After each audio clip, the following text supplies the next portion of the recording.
thanks for making time today and joining us. You're a Lafayette County native, which I think probably makes this an extra level of fun for you, having grown up in the area, and you now are the county's economic developer. From your vantage point, how would you describe what this moment means to Lafayette County as all these lithium opportunities and all the related opportunities start to come online? Yeah. I'm actually ninth generation Lafayette County citizen. And in my lifetime, I haven't seen this much momentum in my county at all. For me, I think this is an opportunity we want to capitalize on, but we want to make sure that we do so in a way that we're sustained. If the industry doesn't grow any more than it currently is, we use this to the best of our ability to make sure that our community was put on the map. And I think for majority of our community, this has been a learning process. Thankfully, the rest of the nation is learning what DLE is and what this will look like for all of us. But to have something truly innovative that'll exist here in Lafayette County, it's really cool for me. It's been really exciting. Yeah. Well, so right now, what is kind of the lithium related activity that's happening as we speak on the ground in your county? So obviously we have Tetra started working on their facility, or phase one of their project, which will be the bromine facility specifically. And so that's happening on the south end of the county. We also are waiting to hear about when we're officially going to do a groundbreaking for Smackover Lithium. Adjacent to that, on my side, I mean, there's quite a few things happening to develop the infrastructure and the things we need to really complement the industry and not inconvenience our community. Thankfully, we have a county judge who's really been involved in that. We're working on a rural water study right now to really see what options we have and how we can implement other rural water options, not only for our communities, but for these industry partners as they come in. We just talked about two plants. First is Tetra, the other is the Smackover Lithium project, and that's the kind of the $1 billion plus project that I think in popular knowledge of what's going on down there, that's kind of the one everybody's watching, and it is a direct lithium extraction plant. Yes. How is the county working with all the partners involved in that project, and even at the state level to prepare for that groundbreaking that should come this year? Yeah. We've had no choice but to work together because we're all figuring it out together. Thankfully, we have some really amazing and considerate industry partners who have really come in and made it clear we recognize you guys don't know all the answers. We recognize that we don't know all the answers. Let's figure it out together. And so they communicate very consistently. They make sure that it is very honest, if they can be. If there are certain things that we don't understand, we have great help with AEDC. I speak to Dana Poindexter at least once a day. We also have some regional wide economic development alliances that really play a role in that. SETA, I lean on them a lot. Yes. And leaning on them, we've really built out our network across the state. There are several state agencies who are really willing to help. The Arkansas Community Foundation, Winrock International, Winthrop Rockefeller Institute, AEDCE. I mean, you name it. Thankfully, we reach out. They are more than willing to help us. And their insight has been monumental for a lot of these things. Coming into this role, you think you know what you're going to be doing, and as industry changes, so does the need. Um, from an economic development standpoint, what does this idea of preparation look like?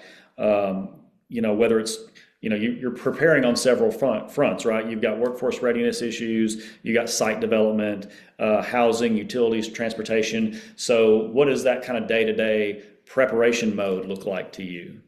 I think it's for one, it's really understanding that economic development is community development. I want to build and develop something where people want to live. And so that's not one of those things. It's strategically making sure that I'm addressing every single one of those needs, because this is a full life thing. I want them to be invested here in my community. And so from working with our workforce partners to looking into housing studies and investments, making sure our infrastructure is here, making sure everyone understands and knows their options for broadband and fiber optic internet. It's really not just one thing, it's all of them, including community events and festivals and making sure they understand where resources are. It's just understanding that if I were to be stepping into this community, and not knowing where anything was. How do I solve that problem? And I think, truthfully, the way Arkansas is set up, our economic developers and our community developers work so well together because they know that that is vital for the development and sustainability of our communities.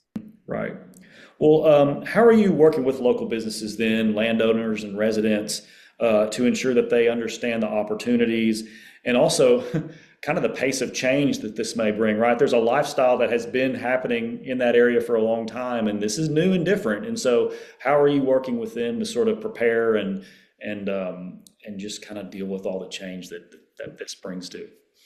Well, in community and economic development, there's a phrase, you can only move at the speed of trust. And in my community, I think that is absolutely true. Thankfully, we have boots on the ground and they are natives, really wanting to make sure people understand.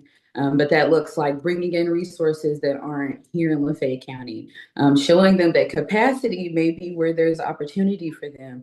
And so making sure they understand that this is not a narrow way for them to be invested in the community or invested in what's happening here. It's not just your lithium or your mineral rights, it's other opportunities for you to invest in your community or what your family has already invested generationally, and really sustain your community. We have one individual. He has been of his family is a century farm family, and he just opened his own pelletizing business over in Stamps.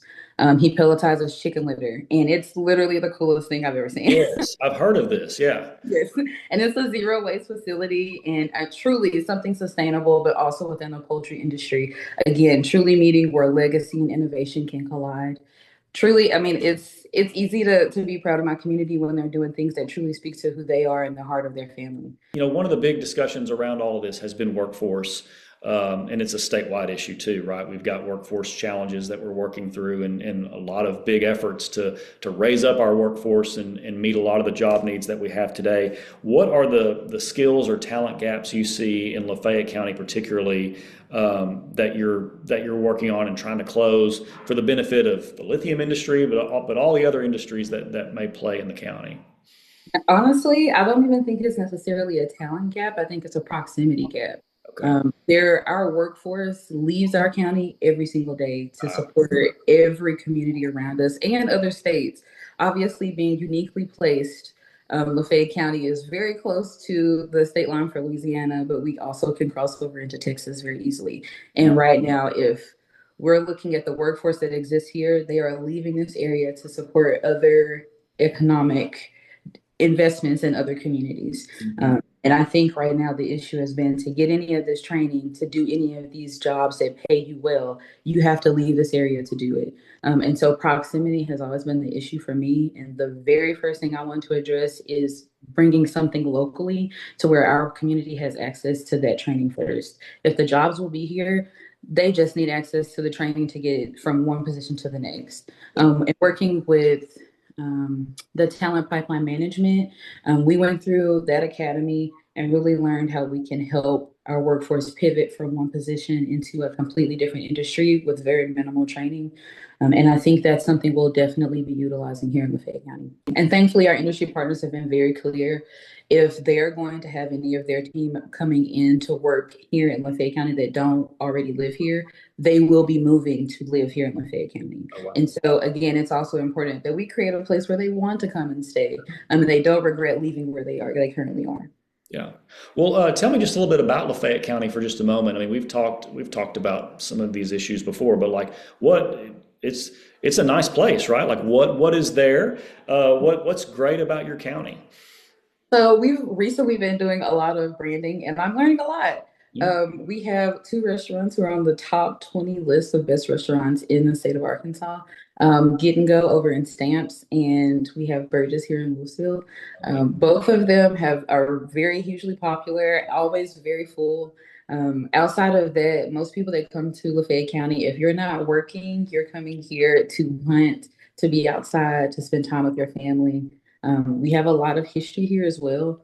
And so I think a lot of people come here just to slow down a touch. I mean, you get here and you just want to look at the land. Thankfully, we have so many different species of animals. We apparently have 20 different species of endangered bats that live in Lafayette County. Wow. I'm not sure how that information just became readily available, but you know Right?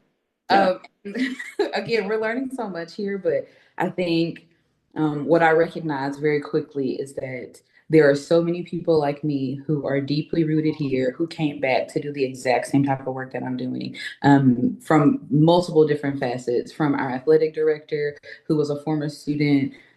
We have several different teachers who have come back or who have stayed here and truly dedicated to making sure our school district has the investments that they need. It's been really cool to see. I think the coolest part of my community is the people, and the stories that they tell and the legacy that we all pride ourselves on. I'm third generation employee for the company that I work for by day. Mhm. My grandfather is the reason why I do what I do. And I'm not the only one that feels that way. There are several people across my community who truly take the inheritance that they have of the family that truly invested in their community very seriously. And I think that makes the work so much more fun for us. Yeah. Wonderful. Well, looking ahead 5 to 10 years, I know, obviously there's all the talk of the lithium boom, but I think we all know now that this is a long game. If we look 5, 10 years, or however long you'd like to look, what does success look like for Lafayette County? What do you hope will be different about the economy and life should these projects really come to fruition and we start building a true battery supply chain in Arkansas? For my community, I think I really hope that they're excited. I hope they feel considered. I hope they really join in the conversation. Um, what's happening right now is truly an investment in the people that live here now so that the people that come in can be more welcomed. And I really hope that they see themselves in the process. Well, Venetia Sasser, the economic developer for Lafayette County, thanks for joining us, and good luck with everything going on down there. I know we're all looking forward to what happens, and I know you are too. So, thank you. Thanks for having me. Yeah, thank you.